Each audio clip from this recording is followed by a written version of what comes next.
ಸ್ನೇಹಿತರೆ ನಮಸ್ತೆ. ನನ್ನ ಜ್ಞಾನಕ್ರಾಂತಿ ಯೂಟ್ಯೂಬ್ ಚಾನಲ್ಗೆ ಸ್ವಾಗತ. ಸ್ನೇಹಿತರೆ, ಇಂದಿನ ತರಗತಿಯಲ್ಲಿ ನಾವು ಕರ್ನಾಟಕದ ಭೂಗೋಳಶಾಸ್ತ್ರದ ರಿವಿಷನನ್ನು ಮಾಡೋಣ ಸ್ನೇಹಿತರೆ. ಇದು ಪರೀಕ್ಷಾ ದೃಷ್ಟಿಯಿಂದ ಬಹಳಷ್ಟು ಅನುಕೂಲವಾಗ್ತದೆ. ಪಿ ಸಿಯಿಂದ ಹಿಡಿದು ಡಿ ಸಿವರೆಗಿನ ಎಲ್ಲ ಸ್ಪರ್ಧಾತ್ಮಕ ಪರೀಕ್ಷೆಗಳಿಗೆ ಅನುಕೂಲವಾಗುವಂತಹ ನಿಟ್ಟಿನಲ್ಲಿ ಈ ಒಂದು ತರಗತಿಯಲ್ಲಿ ನಾವು ಪ್ರಶ್ನೆಗಳನ್ನು ಹಾಗೂ ನಾವು ರಿವಿಷನ್ ಮಾಡುವಂತಹ ದೃಷ್ಟಿಯಿಂದ ಈ ತರಗತಿಯಲ್ಲಿ ತಿಳಿದುಕೊಳ್ಳೋಣ ಸ್ನೇಹಿತರೆ. ಬನ್ನಿ ಚರ್ಚೆಯನ್ನು ಆರಂಭಿಸೋಣ. ಕರ್ನಾಟಕವನ್ನು ಪ್ರಾಚೀನ ಕಾಲದಲ್ಲಿ ಕರುನಾಡು ಅಂತ ಕರೀತಾ ಇದ್ದರು. ಕರ್ನಾಟಕವನ್ನು ಪ್ರಾಚೀನ ಕಾಲದಲ್ಲಿ ಕರುನಾಡು ಎಂದು ಕರೆಯುತ್ತಿದ್ದರು. ಕರ್ ಪ್ಲಸ್ ನಾಡು ಅಂದರೆ ಕಪ್ಪು ಮಣ್ಣಿನ ನಾಡು ಅಂತ ಅರ್ಥ. ಕರ್ನಾಡಿಗೆ ಕಪ್ಪು ಮಣ್ಣಿನ ನಾಡು ಅಂತ ಕರಿತಾ ಇದ್ದರು. ತಮಿಳಿನ ಶೀಲಪ್ಪದಿಕಾರಂ ಪ್ರಾಚೀನ ಕೃತಿಯಲ್ಲಿ ಕರುನಾಟ್ ಎಂಬ ಶಬ್ದದಿಂದ ಕರ್ನಾಟಕ ಎಂದು ಕರೆದಿದ್ದಾರೆ. ತಮಿಳಿನ ಕೃತಿ ಶೀಲಪ್ಪದಿಕಾರಂ ಪ್ರಾಚೀನ ಕೃತಿಯಲ್ಲಿ ಕರುನಾಟ್ ಎಂಬ ಶಬ್ದ ಬಳಕೆ ಮಾಡಿದ್ರು. ಕರುನಾಟ್ ಎಂದರೆ ಕರ್ನಾಟಕ ಅಂತ ಕರಿತಾ ಇದ್ರು. ಕರುನಾಟ್ ಎಂದರೆ ಉನ್ನತ ಅಥವಾ ಎತ್ತರದಲ್ಲಿರುವಂತಹ ನಾಡು ಅಂತ ಅರ್ಥ. ಕರುನಾಟ್ ಪದದ ಅರ್ಥ ಏನಂದ್ರೆ ಉನ್ನತ ಅಥವಾ ಎತ್ತರದಲ್ಲಿರುವ ನಾಡು ಅಂತ ಅರ್ಥ. ಕರ್ನಾಟಕವು ಕಾವೇರಿಯಿಂದ ಗೋದಾವರಿಯವರೆಗೆ ಹಬ್ಬಿತ್ತೆಂದು ನೃಪತುಂಗನ ಆಸ್ಥಾನಿಕ ಕವಿ ಶ್ರೀವಿಜಯನ ಅಲಂಕಾರ ಗ್ರಂಥ ಕವಿರಾಜಮಾರ್ಗದಲ್ಲಿ ಉಲ್ಲೇಖವನ್ನು ಮಾಡಲಾಗಿದೆ. ಮೈಸೂರು ಅರಸರ ಒಡೆತನದಲ್ಲಿದ್ದ ದಕ್ಷಿಣದ 9 ಜಿಲ್ಲೆಗಳನ್ನೊಳಗೊಂಡು 1953ರಲ್ಲಿ ಮೈಸೂರು ರಾಜ್ಯ ಉಗಮವಾಯಿತು ಅಥವಾ ಉದಯವಾಯಿತು. ಎಷ್ಟು ಜಿಲ್ಲೆಗಳಿದ್ವು? ಮೊದಲಿಗೆ 9 ಜಿಲ್ಲೆಗಳಿದ್ವು. ಭಾಳ ಇಂಪಾರ್ಟೆಂಟ್ ಇದು. ಭಾಷಾವಾರು ಪ್ರಾಂತ್ಯವಾಗಿ ವಿಂಗಡಿಸುವಾಗ ಬಾಂಬೆ, ಹೈದರಾಬಾದ್, ಮದ್ರಾಸ್ ಮತ್ತು ಕೊಡಗು ಪ್ರಾಂತ್ಯಗಳಲ್ಲಿ ಹರಿದು ಹಂಚಿ ಹೋಗಿದ್ದ ಕನ್ನಡ ಭಾಷೆ ಮಾತನಾಡುವ ಜನರನ್ನೊಳಗೊಂಡ ಪ್ರದೇಶವನ್ನು ಒಟ್ಟಾಗಿ ಸೇರಿಸಿದ್ದರಿಂದ 1956 ನವೆಂಬರ್ 1ರಂದು ವಿಶಾಲ ಮೈಸೂರು ರಾಜ್ಯ ಅಸ್ತಿತ್ವಕ್ಕೆ ಬಂದಿತು. 1973 ನವೆಂಬರ್ 1ರಂದು ಮೈಸೂರು ರಾಜ್ಯ ಕರ್ನಾಟಕ ಎಂದು ಮರುನಾಮಕರಣವಾಯಿತು. ಆವಾಗ ಇದ್ದಂತಹ ಸಿ ಎಂ ಯಾರಂದರೆ ದೇವರಾಜ್ ಅರಸು ಅವರು ಸಿ ಎಂ ಆಗಿರ್ತಾರೆ. ಅವರು ಏನು ಮಾಡ್ತಾರೆ? ಮೈಸೂರು ರಾಜ್ಯವನ್ನು ಕರ್ನಾಟಕ ಎಂದು ಮರುನಾಮಕರಣ ಮಾಡ್ತಾರೆ. ಕರ್ನಾಟಕವು ದೇಶದ 29 ರಾಜ್ಯಗಳಲ್ಲಿ ಒಂದಾಗಿದೆ. ಕರ್ನಾಟಕ ಭಾರತದ ದಕ್ಷಿಣದಲ್ಲಿದ್ದು ಪರ್ಯಾಯ ದ್ವೀಪದ ಪಶ್ಚಿಮ ಮಧ್ಯಭಾಗದಲ್ಲಿದೆ. ಭಾರತದ ದಕ್ಷಿಣದಲ್ಲಿ ಕರ್ನಾಟಕ ಬರ್ತದೆ. ಪರ್ಯಾಯ ದ್ವೀಪದ ಪಶ್ಚಿಮದ ಮಧ್ಯಭಾಗದಲ್ಲಿ ಕರ್ನಾಟಕ ಬರುವಂಥದ್ದು. ಕರ್ನಾಟಕ ರಾಜ್ಯವು 1131ರಿಂದ 1845 ಉತ್ತರ ಅಕ್ಷಾಂಶಗಳ ವರೆಗೆ ವಿಸ್ತರಿಸಿದೆ.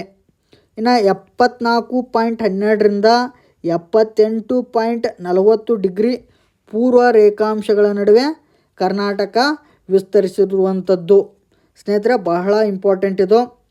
ಕರ್ನಾಟಕದ ಅತಿ ಎತ್ತರದ ತುದಿ ಯಾವುದಂದರೆ ಬೀದರ್ ಜಿಲ್ಲೆಯ ಔರಾದ ತಾಲೂಕಿನಿಂದ ದಕ್ಷಿಣದ ತುದಿಯಾದ ಚಾಮರಾಜನಗರ ಜಿಲ್ಲೆಯವರೆಗೆ 750 ಕಿಲೋಮೀಟರ್ ಉದ್ದವಿದೆ. ಕರ್ನಾಟಕದ ಉತ್ತರದಲ್ಲಿ ಬೀದರ್ ಜಿಲ್ಲೆಯ ಔರಾದ್, ದಕ್ಷಿಣದಲ್ಲಿ ಚಾಮರಾಜನಗರ ಜಿಲ್ಲೆಯವರೆಗೆ 750 ಕಿಲೋಮೀಟರ್ ಉದ್ದವಿದೆ. ಇನ್ನು ಪಶ್ಚಿಮದಿಂದ ಪೂರ್ವಕ್ಕೆ 400 ಕಿಲೋಮೀಟರ್ಗಳಷ್ಟು ಅಗಲವಿದೆ. ಉತ್ತರ ಕನ್ನಡ ಜಿಲ್ಲೆಯ ಕಾರವಾರವು ಅತ್ಯಂತ ಪಶ್ಚಿಮದಲ್ಲಿದ್ದು ಕೋಲಾರ ಜಿಲ್ಲೆಯ ಮುಳುಬಾಗಿಲು ತಾಲೂಕು ಪೂರ್ವ ತುದಿಯಲ್ಲಿದೆ. ಪಶ್ಚಿಮದಲ್ಲಿ ಕಾರವಾರ,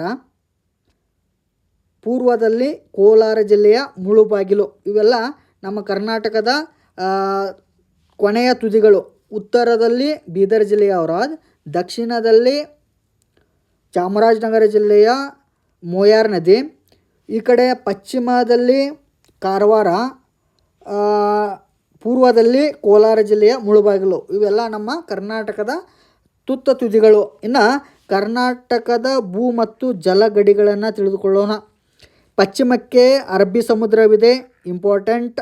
ಉತ್ತರಕ್ಕೆ ಮಹಾರಾಷ್ಟ್ರವಿದೆ, ಪೂರ್ವಕ್ಕೆ ಆಂಧ್ರ ಪ್ರದೇಶವಿದೆ, ದಕ್ಷಿಣ ಮತ್ತು ಆಗ್ನೇಯಕ್ಕೆ ತಮಿಳುನಾಡು ಇದೆ.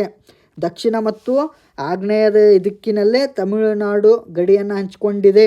ನೈಋತ್ಯಕ್ಕೆ ಕೇರಳ ರಾಜ್ಯವಿದೆ, ವಾಯವ್ಯಕ್ಕೆ ಗೋವಾ ರಾಜ್ಯ ಕಂಡುಬರುತ್ತದೆ.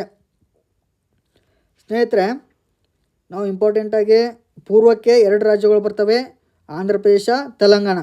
ದಕ್ಷಿಣ ಮತ್ತು ಆಗ್ನೇಯಕ್ಕೆ ತಮಿಳುನಾಡು, ನೈಋತ್ಯಕ್ಕೆ ಕೇರಳ, ವಾಯವ್ಯಕ್ಕೆ ಗೋವಾ. ಟೋಟಲ್ 6 ರಾಜ್ಯಗಳು ನಮ್ಮ ರಾಜ್ಯದೊಂದಿಗೆ ಗಡಿಯನ್ನು ಹಂಚಿಕೊಂಡಿವೆ. ಒಂದು ಮಹಾರಾಷ್ಟ್ರ, ಆಂಧ್ರ ಪ್ರದೇಶ, ತೆಲಂಗಾಣ, ತಮಿಳುನಾಡು, ಕೇರಳ, ಗೋವಾ. 6 ರಾಜ್ಯಗಳು ನಮ್ಮ ರಾಜ್ಯದ ಗಡಿಯನ್ನು ಹಂಚಿಕೊಂಡಿವೆ. ಇನ್ನು ಪಶ್ಚಿಮಕ್ಕೆ ಅರಬ್ಬಿ ಸಮುದ್ರ ಐತಿ, ಇದು ಜಲಗಡಿ. ಆಕಾರದಲ್ಲಿ ಕರ್ನಾಟಕವು ಗೋಡಂಬಿಯನ್ನು ಹೋಲುತ್ತದೆ. ಆಕಾರದಲ್ಲಿ ನಮ್ಮ ಕರ್ನಾಟಕ ಗೋಡಂಬಿಯನ್ನು ಹೋಲುತ್ತದೆ. ಇನ್ನು ಕರ್ನಾಟಕದ ವಿಸ್ತೀರ್ಣವನ್ನು ತಿಳಿದುಕೊಳ್ಳೋಣ. ಕರ್ನಾಟಕ ರಾಜ್ಯ 1,91,791 ಚದರ ಕಿಲೋಮೀಟರಷ್ಟು ವಿಸ್ತಾರವನ್ನು ಹೊಂದಿರುವಂಥದ್ದು. 1,91,791 ಚದರ ಕಿಲೋಮೀಟರ್ ವಿಸ್ತೀರ್ಣವನ್ನು ಹೊಂದಿರುವಂಥದ್ದು. ಇನ್ನು ವಿಸ್ತೀರ್ಣದಲ್ಲಿ ಭಾರತದ 8ನೇ ದೊಡ್ಡ ರಾಜ್ಯ ಕರ್ನಾಟಕ. ವಿಸ್ತೀರ್ಣದಲ್ಲಿ ಭಾರತದ 8ನೇ ದೊಡ್ಡ ರಾಜ್ಯ.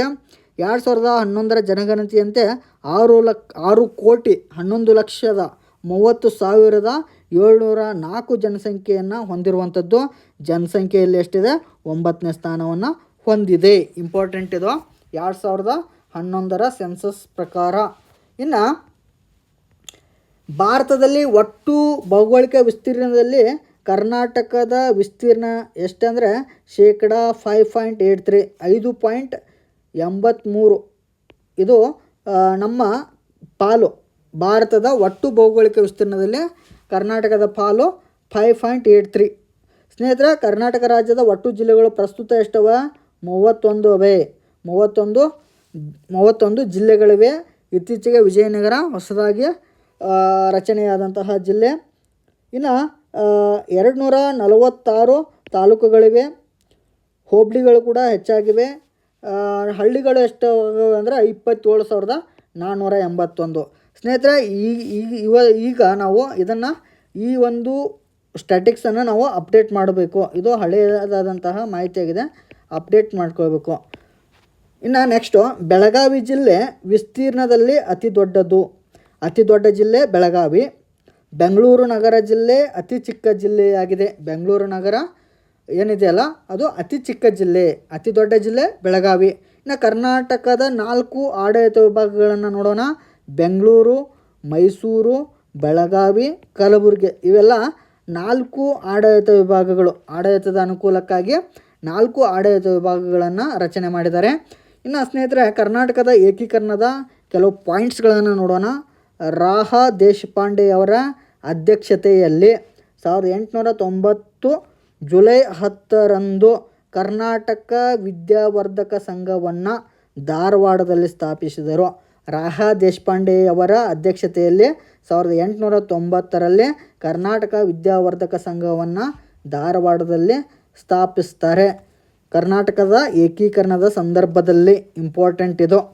ಇನ್ನು ಮುಂಬೈ ಕರ್ನಾಟಕ ಪ್ರದೇಶದಲ್ಲಿ ಕನ್ನಡ ಶಾಲೆಗಳನ್ನು ಆರಂಭಿಸಿದವರು ಡೆಪ್ಯುಟಿ ಚನ್ನಬಸಪ್ಪನವರು. ಮುಂಬೈ ಕರ್ನಾಟಕ ಪ್ರದೇಶದಲ್ಲಿ ಕನ್ನಡ ಶಾಲೆಗಳನ್ನು ಆರಂಭಿಸಿದವರು ಡೆಪ್ಯುಟಿ ಚನ್ನಬಸಪ್ಪನವರು. 1915ರಲ್ಲಿ ಕನ್ನಡ ಸಾಹಿತ್ಯ ಪರಿಷತ್ತು ಬೆಂಗಳೂರಿನಲ್ಲಿ ಸ್ಥಾಪನೆಯಾಯಿತು. 1915ರಲ್ಲಿ ಕನ್ನಡ ಸಾಹಿತ್ಯ ಪರಿಷತ್ತು ಬೆಂಗಳೂರಿನಲ್ಲೇ ಸ್ಥಾಪನೆ ಆಗ್ತದೆ. ಮೊದಲ ಸಾಹಿತ್ಯ ಸಮ್ಮೇಳನದ ಅಧ್ಯಕ್ಷರು HV Nanjundaiah. Important for exams. 1916ರಲ್ಲಿ ಕರ್ನಾಟಕ ಸಭಾ ಸ್ಥಾಪನೆಯಾಯಿತು. 1916ರಲ್ಲಿ ಕರ್ನಾಟಕ ಸಭಾ ಸ್ಥಾಪನೆಯಾಗ್ತದೆ. 1924ರಲ್ಲಿ ಬೆಳಗಾಂ ಕಾಂಗ್ರೆಸ್ ಅಧಿವೇಶನವು ಮಹಾತ್ಮ ಗಾಂಧಿಯವರು ವಹಿಸ್ಕೊಂಡಿರ್ತಾರೆ. ಮಹಾತ್ಮ ಗಾಂಧಿಯವರು ಬೆಳಗಾಂ ಕಾಂಗ್ರೆಸ್ ಅಧಿವೇಶನದ ಅಧ್ಯಕ್ಷತೆಯನ್ನು 1924ರಲ್ಲಿ ವಹಿಸ್ಕೊಂಡಿದ್ದರು. ಇದು ಗಾಂಧೀಜಿಯವರು ಭಾಗವಹಿಸಿದ ಹಾಗೂ ಅಧ್ಯಕ್ಷತೆ ವಹಿಸಿದಂತಹ ಏಕೈಕ ಕಾಂಗ್ರೆಸ್ ಅಧಿವೇಶನ. 1924ರ ಬೆಳಗಾಂ ಕಾಂಗ್ರೆಸ್ ಅಧಿವೇಶನದಲ್ಲಿ ಉದಯವಾಗಲಿ ನಮ್ಮ ಚಲುವ ಕನ್ನಡ ನಾಡು ಎಂಬ ಸ್ವಾಗತ ಗೀತೆ ಹುಯಿಲಗೋಳ ನಾರಾಯಣ ರಾವ್ ಅವರು ಹಾಡ್ತಾರೆ. 1924ರ ಬೆಳಗಾಂ ಕಾಂಗ್ರೆಸ್ ಅಧಿವೇಶನದಲ್ಲಿ ಉದಯವಾಗಲಿ ನಮ್ಮ ಚಲುವ ಕನ್ನಡ ನಾಡು ಎಂಬ ಸ್ವಾಗತ ಗೀತೆ ಹಾಡಿದವರು ಹುಯಿಲಗೋಳ ನಾರಾಯಣರಾವ್ ಅವರು. ಆಲೂರು ವೆಂಕಟರಾಯರು ಕರ್ನಾಟಕ ಗತವೈಭವ ಎಂಬ ಪುಸ್ತಕ ಬರೀತಾರೆ. ಇವರಿಗೆ ಕರ್ನಾಟಕ ಕುಲಪುರೋಹಿತ ಎಂಬ ಬಿರುದನ್ನು ಕೊಡ್ತಾರೆ. ಆಲೂರು ವೆಂಕಟರಾಯರವರಿಗಿದ್ದಂತಹ ಬಿರುದು ಕರ್ನಾಟಕ ಕುಲಪುರೋಹಿತ. ಇವರು ಬರೆದ ಪುಸ್ತಕ ಕರ್ನಾಟಕ ಗತವೈಭವ. ಇನ್ನು ಕುವೆಂಪುರವರು ಜಯ ಹೇ ಕರ್ನಾಟಕ ಮಾತೆ ಬರೀತಾರೆ. ಇದು ಕನ್ನಡದ ನಾಡಗೀತೆ, ನಮ್ಮ ಕರ್ನಾಟಕದ ನಾಡಗೀತೆ ಕುವೆಂಪು ಅವರು ರಚಿಸಿದ ಜಯ ಹೇ ಕರ್ನಾಟಕ ಮಾತೆ. 1952ರಲ್ಲಿ ಪೊಟ್ಟಿ ಶ್ರೀರಾಮುಲು ಎಂಬ ಆಂಧ್ರ ಪ್ರದೇಶದ ಮುಖಂಡರಾದ ಪೊಟ್ಟಿ ಶ್ರೀರಾಮುಲುರವರು 58 ದಿನಗಳ ಕಾಲ ಉಪವಾಸ ನಡೆಸಿ ಮರಣ ಹೊಂದಿದ ಪರಿಣಾಮ ಆಂಧ್ರ ಪ್ರದೇಶ 1953ರಲ್ಲಿ ಹೊಸ ರಾಜ್ಯವಾಗಿ ರಚನೆಯಾಯಿತು. ಏಕೀಕರಣೋತ್ತರ ಕರ್ನಾಟಕದಲ್ಲಿ 19 ಜಿಲ್ಲೆಗಳಿದ್ದವು. ಪ್ರಸ್ತುತ 30 ಜಿಲ್ಲೆಗಳು. ಪ್ರಸ್ತುತ ಎಷ್ಟವ? 31 ಜಿಲ್ಲೆಗಳಿವೆ. ಅಪ್ಡೇಟ್ ಮಾಡ್ಕೋಬೇಕು ಸ್ನೇಹಿತರೆ. 31 ಜಿಲ್ಲೆಗಳಿವೆ. 1956 ನವೆಂಬರ್ 1ರಂದು ವಿಶಾಲ ಮೈಸೂರು ರಾಜ್ಯ ಎಂಬ ಹೆಸರಿನೊಂದಿಗೆ ಅಸ್ತಿತ್ವಕ್ಕೆ ಬಂದಿತು. ಇನ್ನು 1956ರಲ್ಲಿ ಏಕೀಕರಣದ ನಂತರ ಮೈಸೂರು ರಾಜ್ಯದ ಮೊದಲ ಮುಖ್ಯಮಂತ್ರಿಯಾಗಿದ್ದವರು ಎಸ್ ನಿಜಲಿಂಗಪ್ಪನವರು. 1956ರಲ್ಲಿ ಏಕೀಕರಣದ ನಂತರ ಮೈಸೂರು ರಾಜ್ಯದ ಮೊದಲ ಮುಖ್ಯಮಂತ್ರಿ ಎಸ್ ನಿಜಲಿಂಗಪ್ಪನವರು. ಇಂಪಾರ್ಟೆಂಟ್. ಮಹಾರಾಷ್ಟ್ರ ಮತ್ತು ಕರ್ನಾಟಕದ ನಡುವಿನ ಗಡಿ ಭಾಗಗಳನ್ನು ಕುರಿತು ಅಧ್ಯಯನ ಮಾಡಲು ಕೇಂದ್ರ ಸರ್ಕಾರವು 1966ರಲ್ಲಿ ನೇಮಕ ಮಾಡಿದ ಏಕಸದಸ್ಯ ಸಮಿತಿ ಯಾವುದಂದರೆ ಮೆಹರ್ ಚಂದ್ ಮಹಜನ್ ಇವರ ಅಧ್ಯಕ್ಷತೆಯಲ್ಲಿ ಏಕಸದಸ್ಯ ಸಮಿತಿಯನ್ನು ರಚನೆ ಮಾಡಿದರು. ಮಹಾರಾಷ್ಟ್ರ ಮತ್ತು ಕರ್ನಾಟಕದ ನಡುವಿನ ಗಡಿ ಭಾಗಗಳನ್ನು ಕುರಿತು ಅಧ್ಯಯನ ಮಾಡಲಿಕ್ಕೆ. ಚಿಪ್ಕೋ ಚಳುವಳಿಯ ಹರಿಕಾರರು ಸುಂದರಲಾಲ್ ಬಹುಗುಣ, ಮೇಧಾ ಪಾಟ್ಕರ್ ಇವರು ಚಿಪ್ಕೋ ಚಳುವಳಿಯ ಹರಿಕಾರರು. ಚಿಪ್ಕೋ ಚಳುವಳಿಯ ಹರಿಕಾರರು ಯಾರಂದರೆ ಸುಂದರಲಾಲ್ ಬಹುಗುಣ ಮತ್ತು ಮೇಧಾ ಪಾಟ್ಕರ್. ಗೋಕಾಕ್ ಚಳುವಳಿ ಭಾಷಾ ಹೋರಾಟಕ್ಕೆ ಸಂಬಂಧಿಸಿದಂತೆ ವಿ.ಕೆ. ಗೋಕಾಕ್ರವರ ಅಧ್ಯಕ್ಷತೆಯಲ್ಲಿ ನೇಮಕವಾದ ಸಮಿತಿಯು ಸರ್ಕಾರಿ ಶಾಲೆಗಳಲ್ಲಿ ಕನ್ನಡಕ್ಕೆ ಆದ್ಯತೆಯನ್ನು ನೀಡುವ ಬಗ್ಗೆ ಶಿಫಾರಸನ್ನು ಅನುಷ್ಠಾನಗೊಳಿಸಲಿಕ್ಕೆ ಡಾಕ್ಟರ್ ರಾಜ್ಕುಮಾರ್ ನೇತೃತ್ವದಲ್ಲಿ ಹೋರಾಟ ಜರುಗಿರುತ್ತದೆ. ಗೋಕಾಕ್ ಚಳುವಳಿಯ ನಾಯಕತ್ವವನ್ನು ಡಾಕ್ಟರ್ ರಾಜ್ಕುಮಾರ್ ಅವರು ವಹಿಸ್ಕೊಂಡಿದ್ದರು. ಇಲ್ಲಿ ಕನ್ನಡಕ್ಕೆ ಮೊದಲ ಆದ್ಯತೆಯನ್ನು ಕೊಡಬೇಕು. ಕನ್ನಡದ ವಿ.ಕೆ. ಗೋಕಾಕ್ರವರ ಒಂದು ವರದಿಯನ್ನು ಅನುಷ್ಠಾನಕ್ಕೆ ತರಬೇಕು ಎಂದು ಹೋರಾಟ ಮಾಡಿದವರು ಡಾಕ್ಟರ್ ರಾಜ್ಕುಮಾರ್ ಅವರು ಗೋಕಾಕ್ ಚಳುವಳಿಯನ್ನು ಮಾಡ್ತಾರೆ. 1959ರಲ್ಲಿ ಮೈಸೂರು ಗ್ರಾಮ ಪಂಚಾಯಿತಿಗಳ ಅಧಿನಿಯಮ ಜಾರಿಯಾಗ್ತದೆ. 1959ರಲ್ಲಿ ಮೈಸೂರು ಗ್ರಾಮ ಪಂಚಾಯಿತಿಗಳ ಅಧಿನಿಯಮ ಜಾರಿಗೆ ಬರ್ತದೆ. ಕರ್ನಾಟಕದಲ್ಲಿ 1983ರಲ್ಲಿ ಪಂಚಾಯತ್ ರಾಜ್ ವ್ಯವಸ್ಥೆಗೆ ಜಾರಿಗೆ ಬರ್ತದೆ. 1983ರಲ್ಲಿ ಕರ್ನಾಟಕದಲ್ಲಿ ಪಂಚಾಯತ್ ರಾಜ್ ವ್ಯವಸ್ಥೆ ಜಾರಿಗೆ ಬಂತು. ಇದರ ರೂವಾರಿ ಯಾರಂದರೆ ನಜೀರ್ ಸಾಬ್ ಅವರು, ಅಂದಿನ ಮಂತ್ರಿಯಾಗಿದ್ದವರು ನಜೀರ್ ಸಾಬ್. ಈ ನಜೀರ್ ಸಾಬ್ ಅವರು ಪಂಚಾಯತ್ ರಾಜ್ ಖಾತೆ ಸಚಿವರಾಗಿರ್ತಾರೆ. ಇವರು ನೀರ್ ಸಾಬ್ ಅಂತಾನೆ ಪ್ರಸಿದ್ಧರಾಗಿದ್ದರು. ಈ ನಜೀರ್ ಸಾಬ್ ಅವರಿಗೆ ನೀರ್ ಸಾಬ್ ಅಂತಾನೆ ಫೇಮಸ್ ಆಗಿದ್ದರು. ಇನ್ನು 1974ರಲ್ಲಿ ಡಿ ದೇವರಾಜ್ ಅರಸೂರವರು ಭೂ ಹಿಡುವಳಿ ಬಗ್ಗೆ ಕ್ರಾಂತಿಕಾರಕ ಕಾನೂನು ಕರ್ನಾಟಕದಲ್ಲಿ ಜಾರಿಗೊಳಿಸ್ತಾರೆ. 1974ರಲ್ಲಿ ಮುಖ್ಯಮಂತ್ರಿ ಆಗಿದ್ದವರು ಡಿ ದೇವರಾಜ್ ಅರಸು ಅವರು. ಇವರು ಭೂ ಹಿಡುವಳಿಯ ಬಗ್ಗೆ ಕ್ರಾಂತಿಕಾರಕ ಕಾನೂನುಗಳನ್ನು ಕರ್ನಾಟಕದಲ್ಲಿ ಜಾರಿಗೊಳಿಸ್ತಾರೆ, ಭೂ ಸುಧಾರಣೆಯನ್ನು ಜಾರಿಗೆ ತರ್ತಾರೆ. ಇನ್ನು ಮುಖ್ಯಮಂತ್ರಿ ಡಿ ದೇವರಾಜ್ ಅರಸುರವರು 1975ರಲ್ಲಿ ಎಲ್.ಜಿ. ಹಾವನೂರ ಅವರ ನೇತೃತ್ವದಲ್ಲಿ ಪ್ರಥಮ ಹಿಂದುಳಿದ ವರ್ಗಗಳ ಆಯೋಗವನ್ನು ನೇಮಿಸ್ತಾರೆ. ಬಹಳ ಇಂಪಾರ್ಟೆಂಟ್ ಇದು. 1975ರಲ್ಲಿ ಎಲ್.ಜಿ. ಹಾವನೂರ್ ಅವರ ನೇತೃತ್ವದಲ್ಲಿ ಪ್ರಥಮ ಹಿಂದುಳಿದ ವರ್ಗಗಳ ಆಯೋಗವನ್ನು ನೇಮಿಸ್ತಾರೆ. ಇನ್ನು ನಾಲ್ವಡಿ ಕೃಷ್ಣರಾಜ ಒಡೆಯರ್ ಕಾಲದಲ್ಲಿ ಪ್ರಥಮವಾಗಿ ಹಿಂದುಳಿದ ವರ್ಗಗಳ ಆಯೋಗವನ್ನು ನ್ಯಾಯಮೂರ್ತಿ ಲೆಸ್ಲಿ ಮುಲ್ಲರ್ರವರ ಅಧ್ಯಕ್ಷತೆಯಲ್ಲಿ 1918ರಲ್ಲಿ ನೇಮಕ ಮಾಡಿರ್ತಾರೆ. ಯಾರು? ನಾಲ್ವಡಿ ಕೃಷ್ಣರಾಜ ಒಡೆಯರ್ ಅವರು ನೇಮಿಸಿದಂತಹ ಮೊದಲ ಹಿಂದುಳಿದ ವರ್ಗಗಳ ಆಯೋಗದ ಅಧ್ಯಕ್ಷತೆಯನ್ನು ಲೆಸ್ಲಿ ಮುಲ್ಲರ್ ಅವರು ವಹಿಸ್ಕೊಂಡಿದ್ದರು 1918ರಲ್ಲಿ. 1983ರಲ್ಲಿ ಟಿ ವೆಂಕಟಸ್ವಾಮಿ ಆಯೋಗ ನೇಮಕವಾಗ್ತದೆ. ಆವಾಗ ಇದ್ದಂತಹ ಮುಖ್ಯಮಂತ್ರಿ ಯಾರಂದರೆ ರಾಮಕೃಷ್ಣ ಹೆಗಡೆಯವರು. ಈ ರಾಮಕೃಷ್ಣ ಹೆಗಡೆ ಅವರ ಕಾಲದಲ್ಲಿ ಏನಾಗ್ತದೆ ಅಂದರೆ ಟಿ ವೆಂಕಟಸ್ವಾಮಿ ಆಯೋಗ ಇದಾಗ್ತದೆ. ಇನ್ನು ನ್ಯಾಯಮೂರ್ತಿ ಚಿನ್ನಪ್ಪ ರೆಡ್ಡಿ ಅವರ ನೇತೃತ್ವದಲ್ಲಿ ಒಂದು ಸಮಿತಿ ಕೂಡ ಹಿಂದುಳಿದ ವರ್ಗಗಳ ಸಮಿತಿಗಳು ಇವೆಲ್ಲ ಕರ್ನಾಟಕದಲ್ಲಿ ರಚನೆಯಾದಂತಹ ಹಿಂದುಳಿದ ವರ್ಗಗಳ ಆಯೋಗಗಳು ಯಾವ್ಯಾವ ಅಂದರೆ ಮೊದಲಿಗೆ ಹಾವನೂರು, ನಂತರ ವೆಂಕಟಸ್ವಾಮಿ, ನೆಕ್ಸ್ಟು ಚಿನ್ನಪ್ಪ ರೆಡ್ಡಿ. ಇವುಗಳು ಕರ್ನಾಟಕದಲ್ಲಿ ರಚನೆಯಾದಂತಹ ಹಿಂದುಳಿದ ವರ್ಗಗಳ ಆಯೋಗಗಳು.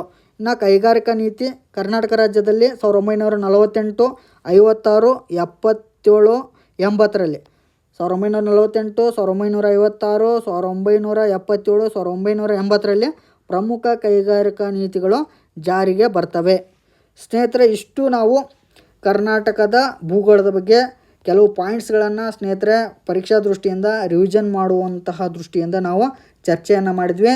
ಮುಂದಿನ ತರಗತಿಯಲ್ಲಿ ನಾನು ಇನ್ನೂ ಹಲವು ಪಾಯಿಂಟ್ಸ್ಗಳನ್ನು ಇದರ ಮುಂದುವರೆದ ಭಾಗವನ್ನು ಡಿಸ್ಕಷನ್ ಮಾಡ್ತೀನಿ ಅಂತ ಹೇಳ್ತಾ, ಇವುಗಳು ಪರೀಕ್ಷೆಗೆ ಭಾಳಷ್ಟು ಇಂಪಾರ್ಟೆಂಟ್ ಆಗಿವೆ ಸ್ನೇಹಿತರೆ. ನನ್ನ ಜ್ಞಾನಕ್ರಾಂತಿ ಯೂಟ್ಯೂಬ್ ಚಾನಲ್ಗೆ ದಯವಿಟ್ಟು ಸಬ್ಸ್ಕ್ರೈಬ್ ಆಗಿ. ಮುಂದಿನ ಹಲವು ತರಗತಿಗಳನ್ನು ನಾನು ಪರೀಕ್ಷಾ ದೃಷ್ಟಿಯಿಂದ ಮಾಡ್ತಾ ಇದ್ದೀನಿ ಸ್ನೇಹಿತರೆ. ಓಕೆ ಸ್ನೇಹಿತರೆ, ಧನ್ಯವಾದಗಳು.